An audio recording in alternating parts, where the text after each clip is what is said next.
साथियों नमस्कार। एक बार फिर से आप सभी साथियों का एक नए वीडियो में स्वागत है। नवरात्रि के बहुत ही महान पर्व पर लोग श्रद्धालु देवियों के गढ़ पर, देवियों के स्थानों पर बड़े ही हर्षोल्लास से पहुंच रहे हैं माता का दर्शन करने के लिए, माता का आशीर्वाद प्राप्त करने के लिए। उसी कड़ी में नासिक से 65 किलोमीटर की दूरी पर स्थित माता सप्तश्रृंगी गढ़ है, जो महाराष्ट्र के 3.5 शक्तिपीठों में से अर्ध शक्तिपीठ सप्तश्रृंगी गढ़ में विराजित है।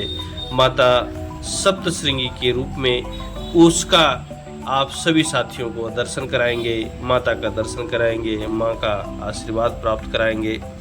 उसी कड़ी में माता 7 पहाड़ों से घिरी हुई हैं। 7 पहाड़ों से घिरा हुआ यह सप्तश्रृंगी गढ़ काफ़ी खूबसूरत है। पहले हम खूबसूरत पहाड़ों की वादियों को देखते हुए, उनकी खूबसूरती को महसूस करते हुए चलेंगे। आइए उन खूबसूरत पहाड़ों की सुंदरता को देखते हैं। आपको बता दें कि माता लगभग 1.5 किलोमीटर की ऊंचाई पर बसी हैं। इतना ऊंचे ऊंचे पर्वत हैं और ऊपर क्रिकेट के मैदान जैसा एक समतल क्षेत्र है, जहां पर आराम से खेती भी की जा सकती है। उस समतल क्षेत्र को भी दिखाएंगे और कई जलकुंड भी हैं इस मंदिर में। ऊपर चढ़ते हुए हम जलकुंड को भी देखेंगे। हम ऊपर बस द्वारा चलेंगे, बस पर बैठकर चलेंगे और सब कुछ देखते हुए चलेंगे। महाराष्ट्र सरकार की तरफ से काफ़ी अच्छी व्यवस्था की गई है। इतने टर्न हैं, इतने घुमावदार रास्ते हैं, जहां पर पुलिस फोर्स लगी हुई है रास्ता बताने के लिए, सामने से आने वाली गाड़ियों का संकेत देने के लिए। इस तरह से महाराष्ट्र सरकार इस पर काफ़ी ध्यान देती है और आने वाले श्रद्धालुओं के जान माल का कोई भी नुकसान ना हो, इसका पूरा ध्यान दिया जाता है, इसका पूरा ख्याल किया जाता है। ये ऊपर चढ़ते हुए खूबसूरत मैदान जो ऊपर से दिख रहे हैं, गाड़ी हमारी धीरे धीरे ऊपर चल रही है और नीचे जो आप देख रहे हैं खूबसूरत पहाड़ों से घिरे हुए समतल क्षेत्र जिसमें बसे हुए लोग कितने छोटे छोटे दिख रहे हैं। काफ़ी खूबसूरत नज़ारा है और मौसम भी काफ़ी सुहाना है। बादलों से ढका हुआ पूरा का पूरा नीला आसमान इस बात का संकेत दे रहा है कि मौसम काफ़ी खूबसूरत है। आपको बता दें कि बस द्वारा ऊपर चढ़ने में कम से कम 10 मिनट का समय लगता है। इतना ऊपर चढ़ाई करनी पड़ती है।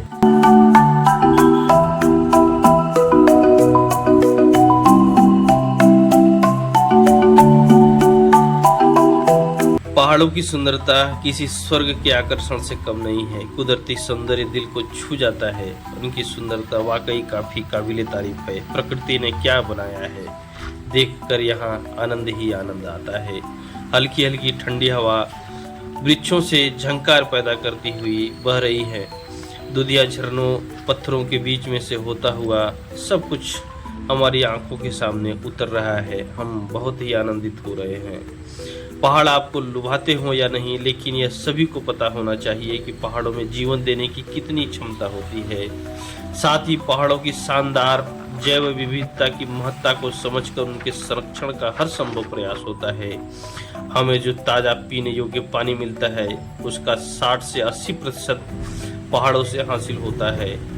पहाड़ असंख्य जीव जंतुओं और पेड़ पौधों को अपनी गोद में आसरा देते हैं। पहाड़ संपूर्ण भूमंडल का 24% हिस्सा कवर करते हैं और 13% ग्लोबल जनसंख्या को शरण देते हैं। इन महत्ताओं को जानने के अलावा पहाड़ी सौंदर्य आप सभी को हमेशा आकृष्ट करता रहा है।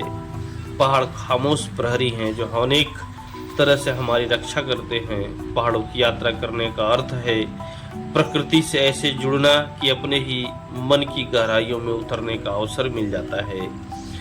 पहाड़ों की यात्रा करते समय सभी को आमतौर पर सीधे सच्चे धार्मिक और मिलनसार स्थानीय लोग मिलते हैं, जो पर्यटकों का खुले दिल से, खुली बाहों से और मुस्कान के साथ स्वागत करते हैं। वे अपनी प्राकृतिक धरोहर पर गर्व करते हैं और आने वाले सभी लोगों को अपनी भूमि, अपनी देवताओं, अपने पशुओं और पहाड़ों के साथ अपने गहरे रिश्तों की दिल को स्पर्श करने वाली एक कहानी सुनाते हैं। कभी वह थकते नहीं हैं यह सब बताते हुए।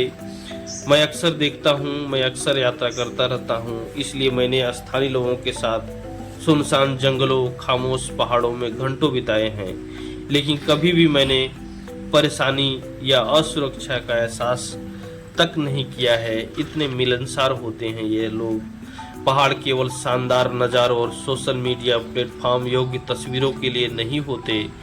पहाड़ों में जीवन जीना कठिन भी होता है। चलना और बुनियादी काम जैसे खाना बनाना, खेती करना और शारीरिक श्रम लगता है। इन सारी चीज़ों में आवश्यकता होती है स्ट्रॉन्ग स्टेमिना की। लोगों का इकोसिस्टम बहुत नाजुक होता है, जिसे संभालने और सुरक्षित करने की ज़रूरत है। पहाड़ों पर जब बारिश पड़ती है तो एक जगह से दूसरी जगह जाना और चीज़ों को उपलब्ध करना एक चिंता का विषय भी बना रहता है। लेकिन इन सब परेशानियों के बावजूद भी यहाँ रहने वाले लोग काफ़ी मिलनसार और धार्मिक प्रवृत्ति के होते हैं।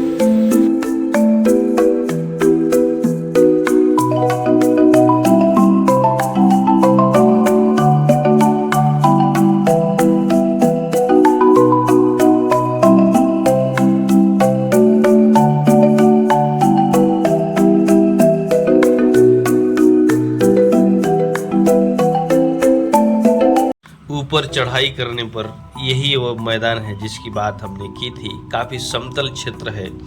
हम लगभग 1 किलोमीटर ऊपर हैं पहाड़ों से, फिर भी आप ऊपर का नज़ारा देख सकते हैं, ऊपर का दृश्य देख सकते हैं, जहाँ पर खेती भी होती है और बहुत बड़ा समतल क्षेत्र है, क्योंकि माता 7 पहाड़ों से घिरी हुई हैं और उनके ऊपर अब हम विराजित हैं, उनके ऊपर हम पहुँच चुके हैं। और इन पहाड़ों के ऊपर भी और पहाड़ है जहाँ माता विराजित हैं अपने सप्तशृंगी रूप में।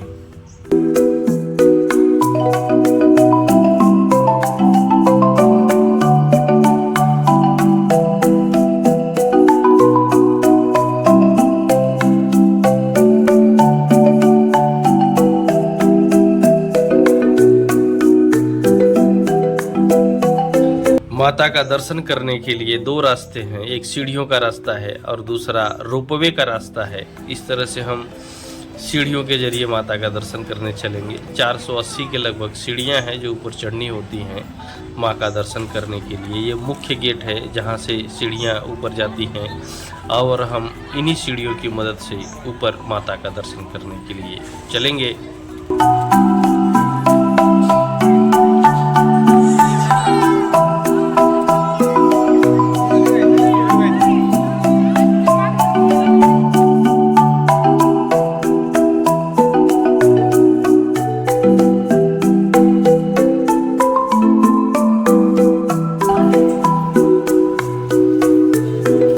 अब हम लगभग गढ़ पर ऊपर पहुंच चुके हैं, जहां माता हमसे कुछ ही दूरी पर हैं। ऊपर से प्रकृति की सुंदरता आप देख सकते हैं और नज़ारा वो देख सकते हैं। क्या खूबसूरत मौसम के साथ साथ माता का दर्शन करने का आनंद मिलेगा। आज काफ़ी भीड़ है क्योंकि नवरात्रि का मौसम है और काफ़ी भक्तों की भीड़ है। लंबी कतारें लगी हुई हैं, लंबी लाइनें लगी हुई हैं। सभी अपनी बारी का इंतज़ार कर रहे हैं काफ़ी अनुशासन से। लगभग माँ का दर्शन करने के लिए हम सबको 20 मिनट लगा था और 20 मिनट में ये सारी लाइनें पूरी हो जाएंगी। सभी लोग माँ का दर्शन प्राप्त कर लेंगे और काफ़ी अनुशासन से सभी लोग अपने अपनी बारी का इंतज़ार कर रहे हैं।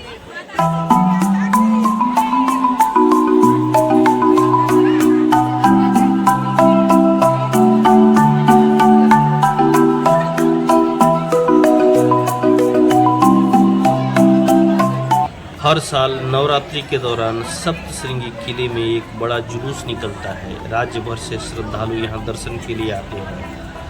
किला क्षेत्र में वातावरण दर्शनीय है तो कोई भी इस जगह से मोहित हो जाता है। करोड़ों भक्तों की माता एक पारिवारिक देवता हैं। भगवान श्री रामचंद्र से लेकर छत्रपति शिवाजी महाराज तक कई लोगों ने इस जगह का दौरा किया। जब आप इस ऐतिहासिक और धार्मिक किले में पहुंचते हैं तो अतई मन प्रसन्न हो जाता है। कहा जाता है कि जब महिषासुर राक्षस के विनाश के लिए सभी देवी देवताओं ने माँ की आराधना की थी, तभी यह देवी सप्तशृंगी रूप में प्रकट हुई थी। भागवत कथा में पूरे देश में 108 शक्तिपीठ मौजूद होने का उल्लेख मिलता है, जिसमें से 3.5 शक्तिपीठ महाराष्ट्र में हैं। सप्तशृंगी को अर्ध शक्तिपीठ के रूप में पूजा जाता है। अन्य 3 शक्तिपीठ कोल्हापुर की महालक्ष्मी, तुलजापुर की तुलजा भवानी और माहूर की रेणुका देवी माता हैं। सप्तश्रृंगी पर्वत पर स्थित इस मंदिर तक पहुंचने के लिए आपको काफ़ी मेहनत तो नहीं करनी पड़ती है, क्योंकि दोनों रास्ते रोपवे और सीढ़ियों का। देवी का यह मंदिर 7 पर्वतों से घिरा हुआ है, इसलिए यहाँ की देवी को सप्तश्रृंगी अर्थात 7 पर्वतों की देवी कहा जाता है। वनी पीठ को आधा शक्तिपीठ माना जाता है, अर्थात शेष, क्योंकि यह इच्छा, क्रिया और ज्ञान की संयुक्त शक्ति पर कार्य करती हैं और पूर्ण पीठों की शक्तियों का संगम है। देवी ने दुर्गा का रूप धारण किया था और महिषासुर नामक राक्षस का वध किया था, जिसने ब्रह्मांड को परेशान किया था। उसके बाद देवी को यहीं स्थापित माना जाता है। चूंकि देवी ने यहाँ अपना रूप धारण किया था और सप्तश्रृंगी में भी निवास किया था, इसलिए इसे देवी का मूल स्थान भी माना जाता है। सप्तश्रृंगी माता के 18 भुजाएं हैं और वह देवी दुर्गा के अवतारों में से एक है। यह स्थान पहाड़ी की चोटी पर है और तीर्थयात्री सीढ़ियों के साथ साथ आप रोपवे के जरिए भी मंदिर का दर्शन कर सकते हैं।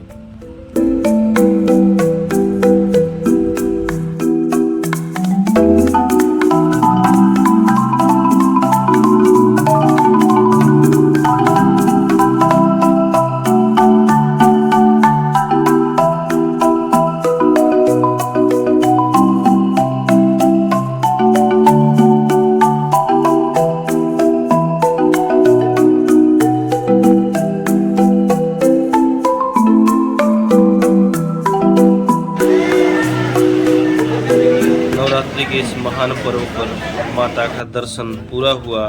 इस तरह से माँ ने आशीर्वाद सभी भक्तों पे बनाए रखा, बरसाया भी। और सीढ़ियों से नीचे उतरने के बाद आपको ये बाजार दिखेगा। ये बाजार काफ़ी सुंदर और काफ़ी सुसज्जित है, काफ़ी सुंदर दिखता है। सजी हुई दुकानें, खिलौने और प्रसाद, घंटियाँ, माता की तस्वीरें आप अपने घरों पर ले जाइए। माता का आशीर्वाद आपके जीवन में हमेशा हमेशा के लिए बना रहेगा। इस तरह से बच्चों के लिए खिलौने भी हैं और माँ की तस्वीरें भी हैं, दोनों।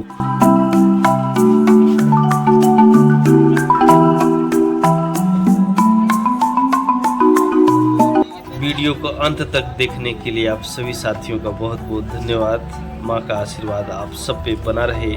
फिलहाल अभी तक के लिए इतना ही। मिलते हैं एक नए दर्शन पर, एक नई यात्रा पर, एक नई धार्मिक यात्रा पर। फिलहाल अभी तक के लिए इतना ही।